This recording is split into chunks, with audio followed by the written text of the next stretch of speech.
Everyone, मैं हूं Anjali Agarwal, a passionate and innovative teacher. आज के इस वीडियो में मैं अ टाइगर इन द जू के क्वेश्चन आंसर्स, जो कि एग्जाम पॉइंट ऑफ व्यू से बहुत इंपॉर्टेंट है, आपके लिए बहुत इजी टू अंडरस्टैंड वे में डिस्कस करने वाली हूं।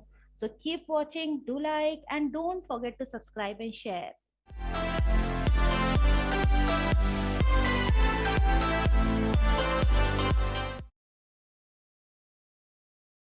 प्रीवियस वीडियो में मैंने a tiger in the zoo poetry बहुत ही इजी वे में एक्सप्लेन की थी। लिंक डिस्क्रिप्शन में है, please check and do revise the poem. The first question goes, what would the tiger do in the forest? जंगल में वो शेर क्या करता? The answer is, in the forest the tiger is majestic. Forest में tiger majestic होता है, आलीशान जिंदगी जीता है। He freely lies under the shade and hunts for the prey. वो आराम से छांव में, पेड़ों की छांव में, घास में छुपा रहता है। And hunts for the prey, और अपने शिकार को हंट करता है। He moves near the water hole because food is in plenty there. वो वाटर होल के पास में, सोर्सेज ऑफ वाटर जो होते हैं, चाहे लेक हो, चाहे पॉन्ड हो, चाहे रिवर हो, उसके पास में वो घूमता रहता है, क्योंकि वहां पे उसको भोजन अधिक मात्रा में मिलता है। उसके लिए जो शिकार होता है वो वहां पे मिल जाता है। Sometimes he also growls and terrorises the villagers. कभी कभी वो गुर्राता, ग्राउल करना मतलब गुर्राना, एंड टेरराइजेस डराना। कभी कभी वो गांव वालों के ऊपर गुर्राता है और उनको डराता है। Question number 2, now see what's written over here. How does the tiger create terror for the villagers? Villagers के लिए वो कैसे टेरर क्रिएट करता है, विलेजर्स के मन में वो कैसे टेरर क्रिएट करता है? How does the tiger make his presence felt in the village? या विलेज में वो अपनी प्रेजेंस कैसे फील करवाता है कि वो विलेज में मौजूद है? The tiger creates terror for the villagers by roaring around their houses as they are situated near the edge of the jungle. अब ये क्या करता है टाइगर जो है, वो गांव वालों के मन में टेरर, डर पैदा करता है। कैसे? उनके घरों के चारों तरफ गुर्रा कर, क्योंकि उनके घर कहाँ होते हैं? Near the edge of the jungle, जंगल के किनारे पर होते हैं, जंगल के छोर पर गांव, जो गांव होते हैं वहां पे वो जंगल से गुर्राता है घरों के पास आके, ताकि उनसे लोग डरे। He frightens them by showing his white teeth and claws. वो उनको अपने शार्प सफेद दांत दिखा के और अपने चुकीले नाखून दिखा के उनको डराता है। Now see the question number 3. Why does the tiger express his rage quietly? Now हमने पोएम में पढ़ा है कि जब वो जू में केज में बंद होता है तो वो he is in a quiet rage. All right, it's there in the poetry. So see, the tiger expresses his rage quietly because he can do nothing from behind the bars of his cage. वह चुपचाप से अपना raise मतलब होता है गुस्सा, ठीक है, चुपचाप अपना गुस्सा प्रकट करता है। मीन्स वो गुस्से में तो होता है पर वो कुछ रिएक्ट कर नहीं सकता। क्यों? क्योंकि वह अपने केज के बार्स के, पिंजरे के अंदर बंद है। He is helpless and he cannot use strength to get out of the cage. वो हेल्पलेस है, वो असहाय है। हेल्पलेस है मीन्स असहाय है। And he cannot use his strength. Alright, यहाँ होगा his. He cannot use his strength to get out of the cage. वो अपनी स्ट्रेंथ यूज नहीं कर सकता इस केज से बाहर आने के लिए। He is no longer free as he was in the jungle. जिस तरह से वो जंगल में फ्री था उस तरह से वो यहाँ पे फ्री नहीं है, और वो अपनी स्ट्रेंथ को यूज नहीं कर सकता। Alright, so that is why he is in a quiet rage. Question number 4. How does the tiger act in the cage? Cage में वो कैसे एक्ट करता है? जब वो केज में बंद है जू में, तो वो किस तरह से एक्ट करता है? Now let us see that how does he act in the cage. The tiger is imprisoned in the cage. Tiger cage में imprisoned है, ठीक है। Tiger is imprisoned in the cage. He is not free. वो free नहीं है। In the cage, the tiger can hardly move and his strength is useless. Cage में टाइगर के पास क्योंकि ज्यादा जगह नहीं, वो छोटी सी जगह है, तो वो ज्यादा मूवमेंट नहीं होती उसकी। He can hardly move and his strength is useless. और जो उसकी शक्ति है वो यूजलेस है, वो किसी काम की नहीं। बिकॉज अगर वो जंगल में रहता तो वो शिकार करने में या लोगों को डरा कर वो अपनी स्ट्रेंथ वहां पे यूज करता है, पर केज के अंदर उसकी स्ट्रेंथ यूजलेस है। His situation makes him angry. Now ये जो सिचुएशन है, ये जो परिस्थिति है उसकी, ये उसको गुस्सा दिलाती है। बट ही रिमेन्स क्वाइट, पर वह चुप रहता है, as he is helpless behind the bars, क्योंकि वह जंगले में या अपनी बाड़ में, वो पिंजड़े में, उसके बार्स के पीछे वो हेल्पलेस है, वो असहाय है. He also ignores the visitors, और वो विजिटर्स को भी इग्नोर करता है. So this is how he acts in the cage. This is these are all the activities he do. He can hardly move, his strength is useless, he is angry but he remains quiet, and he ignores the visitors. All right, so let's proceed to the next question. Question number 5. How does the tiger behave at night? रात के समय tiger कैसे behave करता है? The tiger remains disturbed by the patrolling cars even at night. जो cars वहां पे petrol कर रही हैं, जो जा रही हैं, जंगल का निरीक्षण कर रही हैं, उनसे भी टाइगर थोड़ा डिस्टर्ब हो जाता है. ठीक है. He has lost all hopes of getting into his natural habitat. वो ऐसा लगता है मानो उसने सारी अपनी होप्स खो दी हैं नेचुरल हैबिटेट में वापस जाने की. He stares at the brilliant stars, seemingly praying for the to the Almighty for freedom. वो लास्ट देखिए, पोएट्री के लास्ट में लिखा है कि वो ही stares with the at the brilliant stars with brilliant eyes. Alright, तो वो ब्रिलियंट चमकते हुए तारों को घूरता है, देखता है, स्टेयर करता है. ठीक है. ऐसा लगता है कि जैसे वह ऑलमाइटी से, गॉड से प्रे कर रहा है कि उसको आजादी मिल जाए. He seems to be searching for some hope in the brilliant stars. चमकीले तारों में शायद वो कुछ उम्मीद देखता है. ठीक है, आजादी की, अपनी आजादी की उम्मीद देखता है, वो ढूंढ रहा है उम्मीद, सर्च कर रहा है, सर्चिंग फॉर होप, उम्मीद ढूंढता है चमकते हुए तारों में. हिज आईज आर ब्रिलियंट, उसकी आंखें चमकीली हैं, चमक रही हैं उसकी आंखें.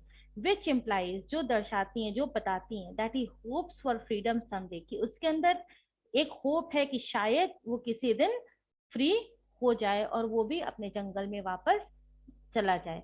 हालांकि उसको जब वो कैद रहता है, वो क्वाइट रेज उसके अंदर है, वो विजिटर्स को इग्नोर करता है, तो एक तरफ उसको तो ऐसा लगता है कि शायद वो कभी नहीं जा पाएगा, पर फिर भी वो तारों की तरफ देख के एक उम्मीद उसके मन में जिंदा रहती है.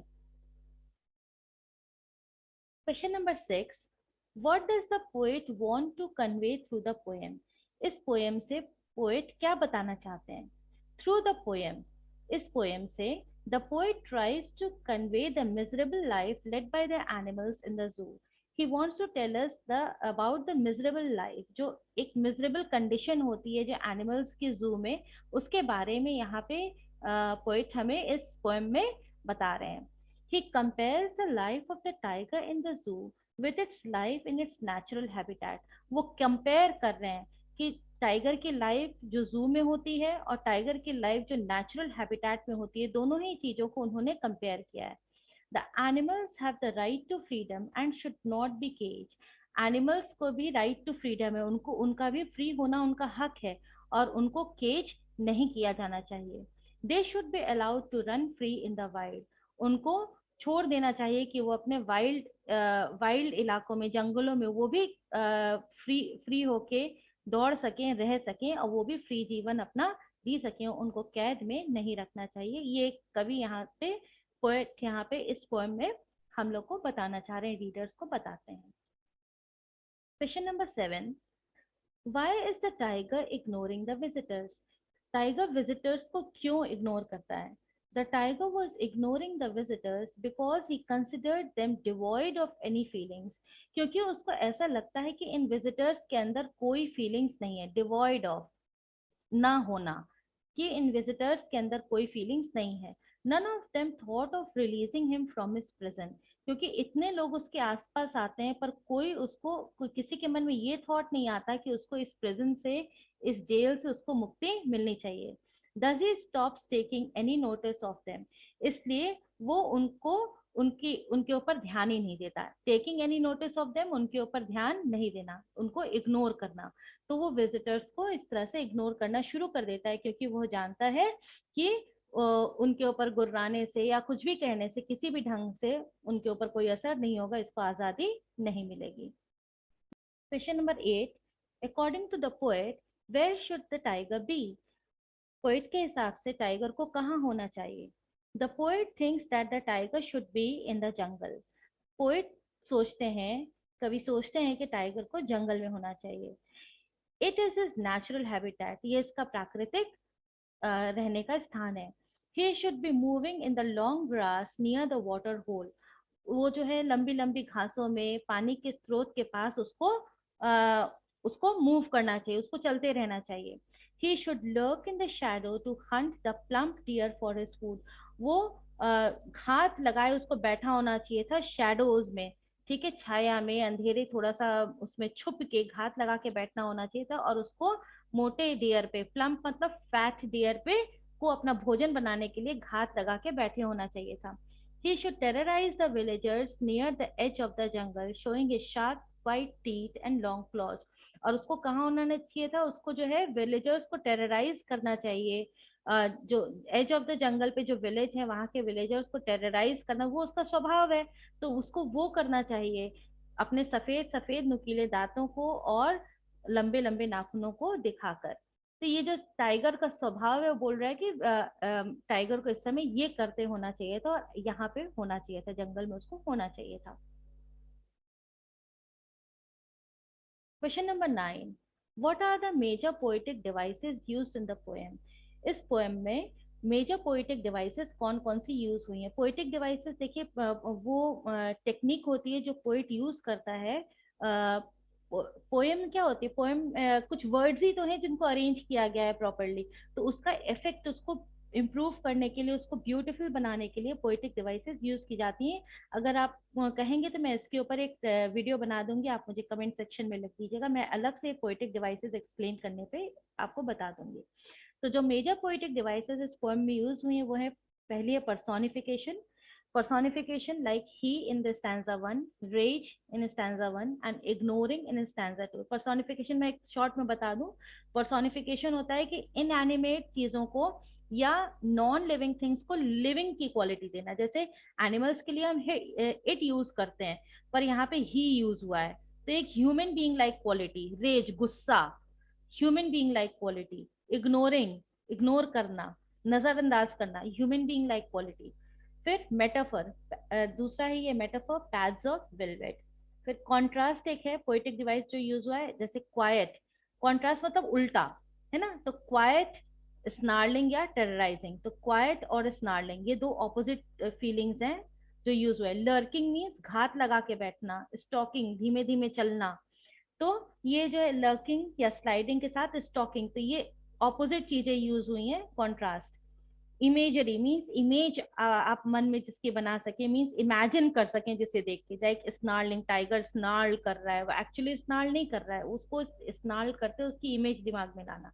लर्किंग, ठीक है, घात लगा के बैठना। स्लाइडिंग, फिसल फिसल के धीरे धीरे खिसक खिसक के चलना। तो ये सारी इमेजेस हैं जिन वर्ड्स को, इन वर्ड्स को पढ़ते ही एक पिक्चर हमारे दिमाग में बन जाती है कि वो क्या कर रहा होगा, तो इस डिवाइस को हम इमेजनरी कहते हैं। तो ये मेजर पोएटिक डिवाइसेस इस पोएट्री में यूज हुई हैं। Question number 10. What is the central idea of the poem?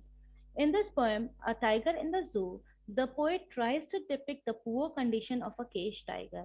इस पोएम में जिसका नाम है टाइगर इन द जू, पोएट बताना चाह रहा है एक केज्ड टाइगर, एक पिंजड़े में बंद टाइगर की बुरी हालत के बारे में बताता है। पुअर कंडीशन, बुरी हालत के बारे में बताता है। He contrasts and compares the life of a caged tiger with the tiger living in the natural habitat, that is the jungle। वो contrast करता है और compare करता है, मीन्स डिफरेंस बताता है और कंपेयर करता है, आपस में तुलना करता है कि लाइफ ऑफ केज टाइगर, की केज में बंद एक बाघ, और जो टाइगर जो अपने नेचुरल हैबिटेट में, जो अपने प्राकृतिक निवास स्थान पे रहता है जो कि जंगल है, उन दोनों के लाइफस्टाइल में क्या अंतर है। Through the poem, the poet tries to convey that wild animals should be allowed to live freely in their natural habitat। इस पोएम के माध्यम से पोएट ये बताना चाहते हैं कि वाइल्ड एनिमल्स को अलाउ कर देना चाहिए कि वो अपने नेचुरल हैबिटेट में फ्रीली रहें, बिना किसी रोक टोक के आज़ादी से रहें। Freedom is loved by all living beings, not just human beings.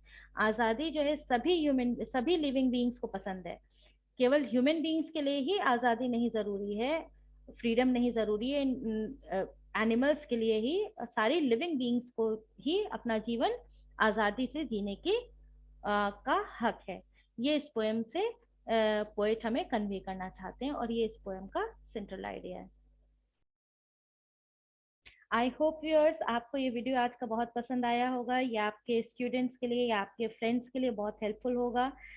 और हाँ, अगर हाँ तो आप इसको ज़रूर लाइक करिए, सब्सक्राइब करिए, शेयर करिए, अपने व्हाट्सएप पे जाइए, इसका लिंक अपने फ्रेंड्स के साथ शेयर करिए।